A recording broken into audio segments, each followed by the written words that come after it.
دغه ارمان به مې په زړه پاته سي و پښتنو ته به مې څه پاته سي پښتانه نسول د شعور خاوندان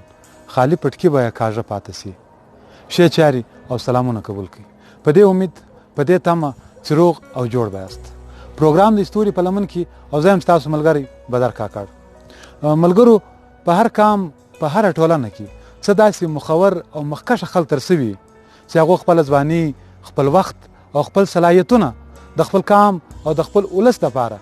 په کار راویستلو بعد له دې جهانه زه سترګې پټې کړې وي خو د دوی احساسات جذبات فکرونه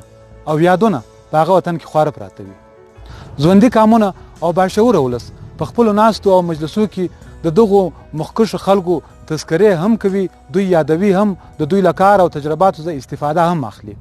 نو تر دې فکر لاندې به نن موږ په خپل پروګرام کې د خدای بخښلي سوزانه عبدالرحیم صاحب د فن او شخصیت د سرسری غونډې جایزه اخلو یقینا سوزانه عبدالرحیم صاحب پر پښتو ژبه او پښتو ادب باندې مین سړی و د و ادبي خدماتو ته موږ د عقیدت ګلونه ږدو سوزانه په کال 1955 کې د بلوزۍ په کلي کې د ملا عبدالرزاق اخوند په کور کې زیږېدلی دی د زلپشین تحصیل کاریزات خانوزۍ د کلي بلوزۍ اوسېدونکی و په خټه باندې کاکړ پانیزی و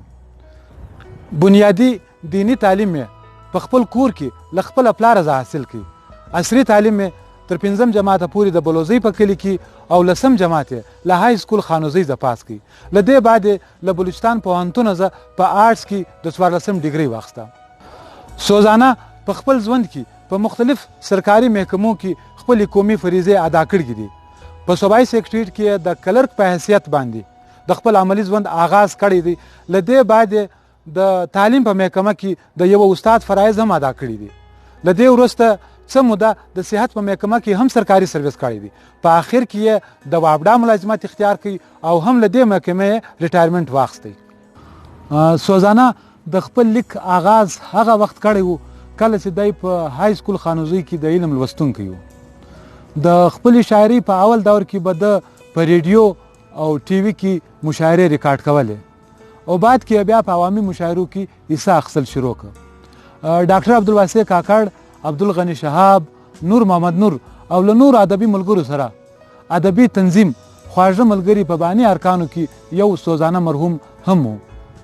د سوزانه مرحوم 2 شعري مجموعې چاپ شوي دي اول کتاب یې د څیرې لمن او دویم یې د شملور پښتانه په نامه دی ډېر کلام یې تر اوسه پورې ناچاپه پروت دی د یو بل لیک آغاز هم کړی و په هغه کې د پښتو د ورک لفظونو راټولولو کوشش کړی و خو مرګي مهلت نه کوي ور او دا کار نیمګړی پاتې سو مرحوم عبدالرحیم سوزانه پر مختلف شعري اصناف باندې تب آزمایي کړې ده لکه غزل نظم د کلیوال ولسي بنډارو سندري داستان ټپه کاکړي غاړي او ډیرو هنرمندانو یې کلام زمزمه کړی هم دی د بخپلم په مختلف کلیوال ولسي بنډارو کې خپل کلام خپلم په ډیر ښه انداز باندې زمزمه کولی سوزانه کلیوال سړی و په خپل کلام کې هم عام فهم ساده آسان او روان کلیوال الفاظ راوړي دي د سوزانه په شاعري کې عشقیه غزلې له کام او له وطن سره مینه په پښتو او پښتنو باندې ویاړ کول رومانویت ترقي پسندي او تغزل په نظر راځي د په خپل کلام کې له پیرانو سره او خصوصا له میاں عبدالحکیم نانا صاحب سره ډیر زیات د عقیدت اظهار کړی دی د سوزانه مرحوم کتاب شملور پښتانه زه یو څه اشعار درته ډالۍ کوم بهار په ژوند کې مې راغلی نه و مړاو ګلونو نندارې کولې خوند مې د شونډو ستا لیدلی نه و ځکه کعبه ته مې سجدې کولې پی مخې نه وی خالونه پر مخ په تش نظر د زړونو ښکار کوي کمزوري تل د بېوسۍ په سبب پر زورور له مخه وار کوي د مینې اور مې رالړلی نه و چې په بیلتون مې مسخرې کولې یوه بله غزل کې وایي خپل د یار پرېږدمه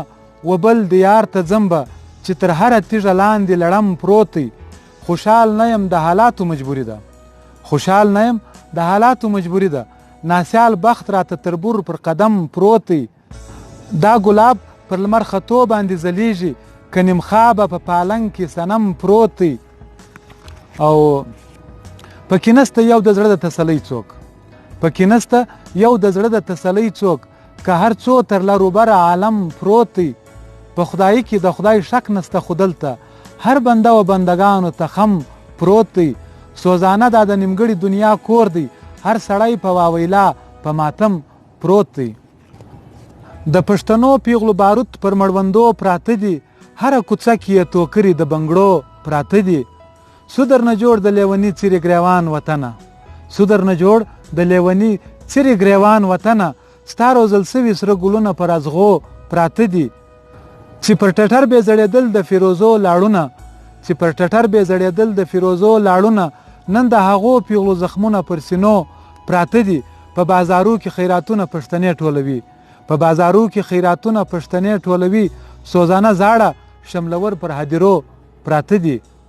یو بل ځای وایي په برتو لاسونه مه وهه زړګیه کبر نښتی دی د هر چا له تندیه زه منم چې د ځوانۍ دوران دې شوخ دی زه منم چې د ځوانۍ دوران دې شوخ دی د خزان په تله ګژې له سپرلیه سوزانه به د له لرې ننداره کم سوزانه به د له لرې ننداره کم لاس به نه دروړم د سرو الوغزو ګومیه د 2014 کال د دسمبر د میاشتې پر 10 تاریخ